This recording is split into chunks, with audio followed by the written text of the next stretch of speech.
3D printing company. Print your imagination. Hello friends, जय श्री राम। तो आज happy new year to everyone. और कल हमारे पास ऐसा कुछ काम था नहीं, तो कल का ब्लॉग नहीं आया, इसी वजह से आज है हमारे पास 3-4 काम। एक तो जो आपने बैट का वीडियो देखा था, वो बैट हम मल्टीपल पार्ट्स में बना रहे, तो आज वो कंप्लीट हो जाएगा। और फिर उसकी पेस्टिंग की वीडियो डाल दूंगा मैं। वो पेस्टिंग भी आप देख लेना, वो कैसे पेस्ट करते हैं मॉडल और कैसे काम करते हैं पेस्टिंग पे। उसके बाद शाम को मुकुंद सर से मीटिंग है, वही लैंप के ऊपर डिस्कशन करना है उनसे। और उसके बाद 1-2 कस्टमर और आने वाले हैं, वो शायद कॉल पे बात होगी। और एक नए कस्टमर है जिनका कुछ कैमरे का पार्ट प्रिंट होना है, उनका फिर बल्क प्रोडक्शन होना है। तो वो वाले पार्ट भी जब वो प्रिंट होने आएंगे तो मैं आपको वीडियो में दिखा दूंगा। और उसके अलावा इतना आज कुछ खास है नहीं, क्योंकि अभी न्यू ईयर सब पार्टी में ही है या सब वेकेशंस पे गए हुए हैं, तो अभी इतना काम नहीं आएगा। बट दिन भर जो काम होगा वो मैं वीडियो में डाल दूंगा। तो सुबह सबसे पहले आते ही हमने एक ये पार्ट आया हुआ था प्रिंट होने के लिए रात में। तो रात में तो हम लगा नहीं पाए थे, तो सुबह आते सबसे पहले मैंने यही पार्ट लगाया प्रिंटिंग पे, क्योंकि इन कस्टमर का ऑफिस आते ही कॉल आ गया था कि अर्जेंटली चाहिए। ये उनको फरीदाबाद भेजना था हमें, तो उनको अर्जेंटली चाहिए था। और हमने ये बैट जो प्रिंट पे लगाया था मल्टीपल पार्ट्स में, इसके भी कुछ पार्ट्स प्रिंट हो गए थे अच्छे से। और आप देख सकते हो फिनिशिंग इतनी अच्छी आई है। बेसिकली इसमें फिनिशिंग की हमें ज़रूरत थी नहीं, ये बॉल भी प्रिंट हो गया बहुत अच्छे से। बट इसमें हमें फिनिशिंग की ज़रूरत थी नहीं, क्योंकि इस पर हमें पोस्ट प्रोसेस कराना है। मल्टीपल पार्ट्स में प्रिंट हुए तो उसको पेस्ट करके फिर हमें पोस्ट प्रोसेस ही कराना है। बट स्टिल जितना हमने एक्सपेक्ट किया था उससे जल्दी प्रिंट हो भी गया और परफेक्टली प्रिंट हो। बस ये जो हैंडल वाला पार्ट था ना, ये ख़राब हो गया था। ये देख कर सुबह सुबह मूड ख़राब हो गया। इतने मुश्किल से लगाया था ये पार्ट की सबसे पहले होगा, बट यही ख़राब हो गया। बट अच्छा हुआ कि ये मिड प्रिंट में रुक गया, क्योंकि मुझे इसको इतना हैवी बनाना नहीं था। और ये उसका बॉटम पार्ट है, और ये आई गेस मिडल वाला पार्ट है, तो इसको भी टाइम लगेगा थोड़ा बनने में। और ये जो हमारा अभी ख़राब हुआ था प्रिंट, तो इसको मैंने फिर दोनों अलग अलग प्रिंटर्स पे लगा दिए ताकि जल्दी प्रिंट हो जाए। और फिर हम बैट को करेंगे असेंबल। मुझे पता नहीं क्यों इसको लेके बहुत क्यूरोसिटी हो रही है। और ये वाला एक पार्ट बच गया था प्रिंट होने के लिए, तो ये वाला पार्ट भी हमने प्रिंट पे लगा दिया। तो 3 पार्ट बेसिकली हमने 5 या 6 पार्ट्स में बनाए थे, कुछ पार्ट्स रह गए थे, तो उसको मॉर्निंग में आते मैंने लगा दिया ताकि हमें जितनी जल्दी हो सके उतनी जल्दी मिल सके। और ये वाला हैंडल का टॉप वाला पार्ट था। उसके बाद मैं बैठ गया बॉल लेके, बॉल को सैंडिंग करने के लिए, क्योंकि इस पर मुझे करना था स्प्रे पेंट। और FDM प्रिंटेड पार्ट पे अगर आप स्प्रे पेंट करते हो तो मेक श्योर उस पर पहले सैंडिंग अच्छे से कर लीजिए, नहीं तो पेंट आपका फिर उस पर बैठेगा नहीं ईजिली, और वो फिर वो ख़राब लगेगा बहुत ज़्यादा देखने में, और कहीं कहीं से जो पेंट है वो हटने लगेगा। तो इसको मैंने प्रॉपर तरीके से इस पर सैंडिंग की है हर जगह से। जहाँ से सपोर्ट लगा था, जो इसका सीम वाला पार्ट होता है, वहाँ पे सपोर्ट भी लगा था, तो वो सपोर्ट थोड़ा सा गंदा दिख रहा था, तो सपोर्ट हटा के। और ये पूरी तरीके से सर्कुलर नहीं था, कहीं कहीं पे ना थोड़े थोड़े से ऊबड़ खाबड़ से थे, तो फिर उसको मैंने सैंडिंग करके पूरी तरीके से क्लीन कर दिया ताकि वो देखने में भी प्रॉपर बॉल लगे। क्योंकि इसको मैंने बनाया प्रॉपर हैवी है, क्योंकि शिवम ने बोला इसको कि भैया पूरा हैवी बनाते हैं ताकि वो एक्चुअल बॉल का लुक भी दे और फील भी दे। तो हमने इसको प्रॉपर हैवी बनाया जितना एक बॉल को होना चाहिए, और जितना ये हैवी बना है। रिवर प्लानिंग की जब हमारी टीम प्रैक्टिस कर रही होगी, तो जो ओरिजिनल बॉल है उसको छुपा के इस वाले बॉल से बॉल डालेंगे हम लोग। तो ये बहुत अच्छे तरीके से जब इसको पूरा सैंडिंग कर दिया मैंने, फिर उसको पेंट करने की बारी है। तो ये जो आप देख रहे हैं 3D प्रिंटिंग कंपनी, इस पर लिखा हुआ है पूरी तरीके से प्रिंट नहीं हुआ था, फेल प्रिंट था। तो फिर हमने इसका ही यूज़ करके फिर इस पर हमने स्प्रे पेंट किया। तो स्प्रे पेंट भी करना, और अभी मुझे आप देख रहे हैं कि मैं तो स्प्रे पेंट ऐसे ही कर रहा हूँ, बट मेक श्योर आप लोग अगर स्प्रे पेंट करते हो तो फेस पे मास्क और हाथ में ग्लव्स पहन के करना है, क्योंकि ये बहुत ज़्यादा टॉक्सिक होता है। और मैं इसको ऐसे यूज़ कर रहा हूँ, मुझे भी नहीं करना चाहिए था ऐसे यूज़, बट मेक श्योर अगर आप लोग स्प्रे पेंट यूज़ कर रहे हो तो मास्क और ग्लव्स पहन के यूज़ करें, नहीं तो ये स्किन के लिए बहुत बेकार होता है, बहुत टॉक्सिक होता है ये। तो आप देखिए इस पर जैसे ही स्प्रे पेंट हुआ है, ये एग्जैक्ट लुक देने लगा है बॉल का। अब देखिए आप, कोई बोलेगा कि ये 3D प्रिंटर है, मुझे तो एक्चुअल बॉल लग रहा है, जबकि मैंने खुद पेंट किया फिर भी मुझे एक्चुअल बॉल लग रहा है। उसके बाद ये वाला जो हैंडल वाला पार्ट रात में मिस प्रिंट हुआ था, इसको भी हमने लगा दिया था, तो ये भी ऑलमोस्ट कंप्लीट होने वाला है। दूसरा वाला ये वाला पार्ट भी कंप्लीट होने वाला है, इसको जो हमने मॉर्निंग में लगा दिया था, तो ये भी कंप्लीट हो जाएगा अभी। फिर इसकी असेंबली करेंगे। अभी हम वो वाला पार्ट देखते, जो थर्ड पार्ट था हैंडल का टॉप पार्ट, वो कितना हुआ, तो वो भी ऑलमोस्ट 55% के आसपास हो चुका है। तो बस रेडी हो जाए फिर उसको करते हैं हम असेंबल। और देखिए ये वाला पार्ट कंप्लीट हो गया अब, और उस वाले पार्ट को देखते हैं जो हैंडल का पार्ट था वो कितना हुआ है। वो भी ऑलमोस्ट 98% हो गया है, थोड़ी देर में वो भी कंप्लीट हो जाएगा। और ये कंप्लीट हो गया जैसा आप देख रहे हो, इसमें भी फिनिशिंग अच्छी आई है, ये भी कंप्लीट हो गया। उसके बाद मैं बैठ गया, हमारे पास आई गेस 5 या 6 3D पेन है, और हमारा एक 3D पेन का एक्टिविटी आने वाला है स्कूल्स में। उसके लिए मैं सारे 3D पेन्स निकाल के चेक कर रहा था कि प्रॉपर तरीके से सब काम कर रहे हैं कि नहीं कर रहे हैं। बट यहाँ मैं फेल हो गया कि बहुत सारे 3D पेन थे वो काम नहीं कर रहे थे। और आज ये 3D पेन रिपेयर करते करते सच में दिमाग ख़राब हो गया। कभी हीटिंग बंद हो रही है, कभी फिलामेंट बीच में ही जाम हो जा रहा है, और कभी मोटर घूम रही है लेकिन फिलामेंट आगे बढ़ ही नहीं रहा है। लेकिन मैंने भी आज कसम खाई थी कि सारे पेन्स को पूरी तरीके से रिपेयर करूँगा। तो इससे पहले अगर आप 3D पेन रिपेयर करने बैठ रहे हो तो सबसे पहले ना उसके सिम्टम्स समझना बहुत ज़रूरी है। पावर ऑन है, इंडिकेटर चल रहा है कि नहीं, नोज़ल फिलामेंट से बाहर आ रहा है या नहीं। अगर ये सारी प्रॉब्लम है तो या तो आपका हीटर ब्लॉक प्रॉपर टेम्परेचर तक नहीं पहुंच रहा, या फिर जो फीडिंग मैकेनिज़्म इसमें होता है वो फेल हो चुका है। पूरा खोल के इसको ओपन तरीके से मैंने खोल के देखा तो फिर अंदर डस्ट और मेल्टेड फिलामेंट जमा हुआ था। यहीं से सारी प्रॉब्लम शुरू होती है। वायर्स बहुत थिन होते हैं तो थोड़ा सा भी आप पुल करोगे तो कनेक्शन टूट जाएगा। हीट कॉइल को चेक करना हो तो मल्टीमीटर से चेक करके आप इसकी कंटिन्यूटी टेस्ट कर सकते हैं कि हीटिंग स्टेबल है या नहीं, या कभी प्रॉपर रेजिस्टेंस दिखा रहा है कि नहीं। क्योंकि ओपन सर्किट है, यही वजह है कि फिलामेंट हाफ मेल्ट होकर नोज़ल में जाम हो रहा है। और सबसे इरिटेटिंग पार्ट, नोज़ल के अंदर पुराना फिलामेंट पूरी तरीके से ना कार्बोनाइज्ड हो जाता है, और सिंपल पुल से तो निकलेगा ही नहीं। नोज़ल को धीरे धीरे हीट करके मेटल पिन से साफ़ करना पड़ता है, और वरना अगर आपने थोड़ी सी भी ज़बरदस्ती करने की कोशिश की उसमें तो आप सामने में देख रहे हो ऊपर टॉप वाले पार्ट में पूरा हीटर आपका ख़राब हो सकता है। तो ये सारी चीज़ें इसमें चेक करनी पड़ती है। तो और ये बहुत टाइम से हुआ भी नहीं था चेक, और जब मैंने मोटर चेक किया वोल्टेज तो मिल रहा था लेकिन गियर स्लिप कर रहा था। रीज़न साफ है, फिलामेंट डस्ट ने गियर टीथ को स्मूथ कर दिया, और मोटर घूम रही है लेकिन फिलामेंट मूव नहीं कर रहा है। सब कुछ साफ़ करने के बाद जब पूरा पेन असेंबल करने की बारी आई तो फिर उसमें भी प्रॉब्लम आ रही थी कि अब फिलामेंट स्मूथ फ्लो में आ रहा था, 3D पेन आगे जा रहा था, नोज़ल के पास जाके फिर अटक जा रहा था। तो ऑनेस्टली बताऊँ, 3D पेन को रिपेयर करना है प्रैक्टिकली पेशेंस और टेक्निकल अंडरस्टैंडिंग दोनों मांगता है।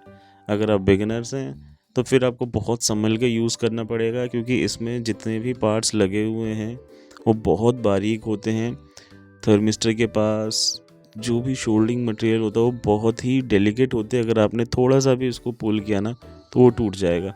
और यही सारी प्रॉब्लम्स आज मुझे भी आ रही थी कि जितनी बार मैं इसको रिपेयर करके चलाने की कोशिश कर रहा था उतनी बार नई नई प्रॉब्लम्स आ रही थी। और ये मैं सारे पेन की बात कर रहा हूँ, एक पेन में नहीं।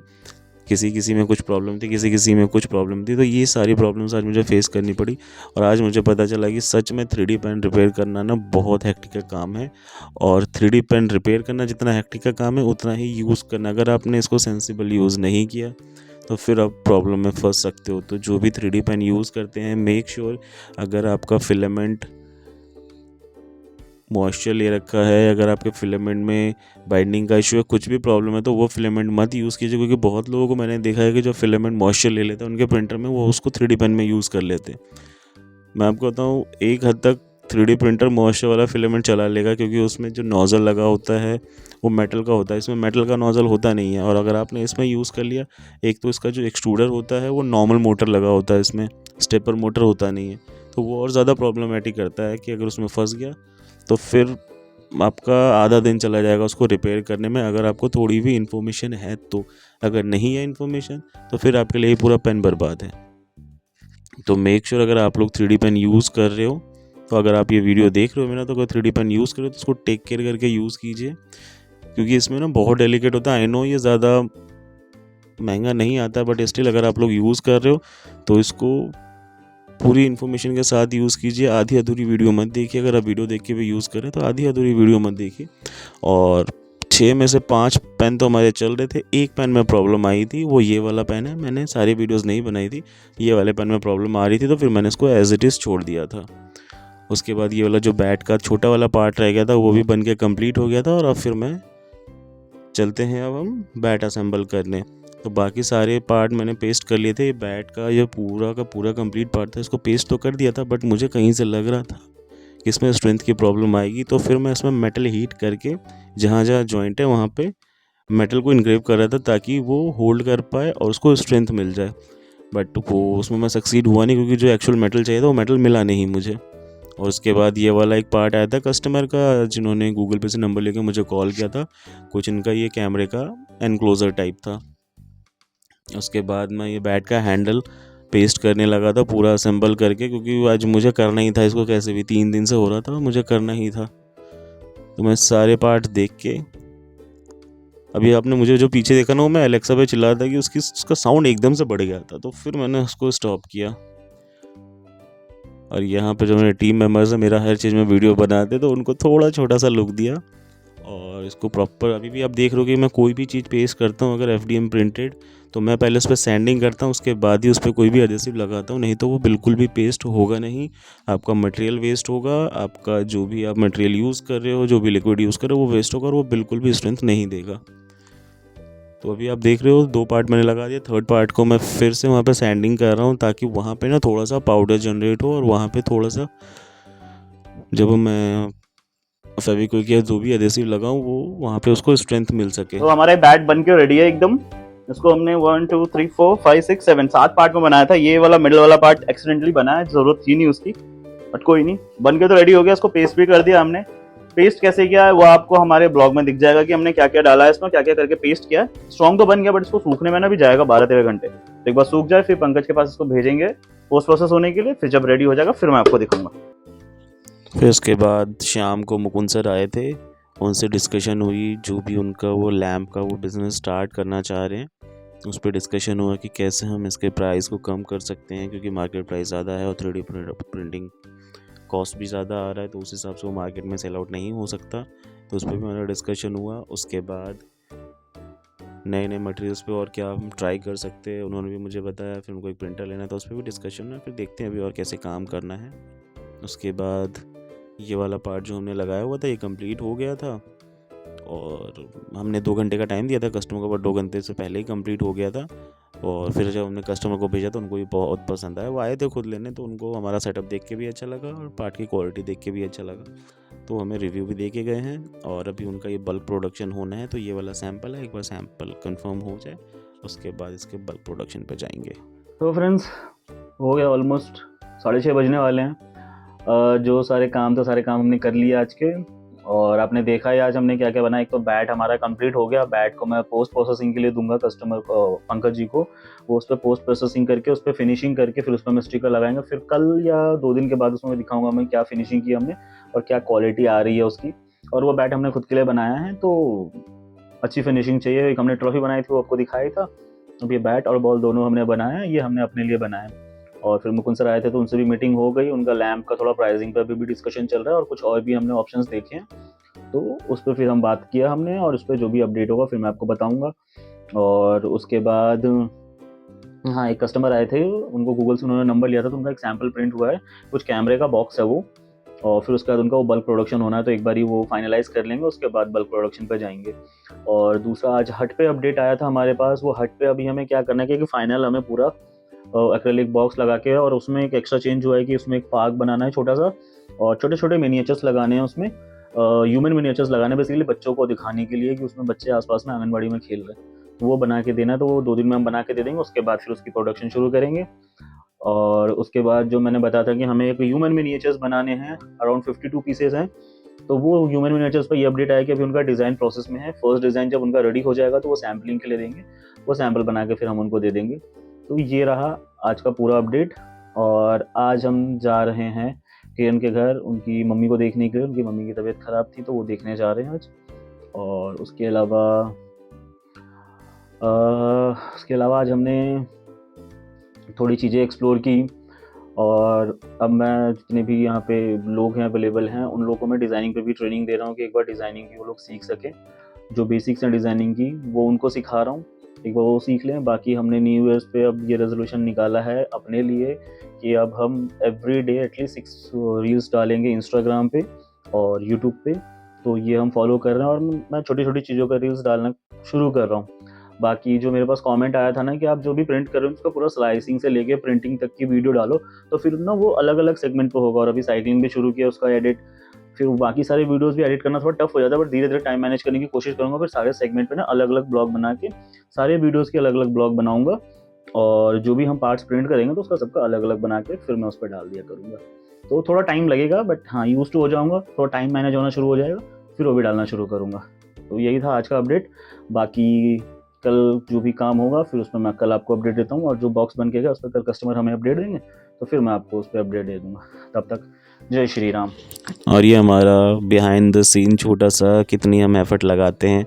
अगर मैं सारा वीडियो डालने लगूँ तो वीडियो ही मेरा चला जाएगा 2-3 घंटे का। तो ये छोटे छोटे एफर्ट्स लगाते हैं और मेरे टीम मेंबर ये सारे रिकॉर्ड करते हैं।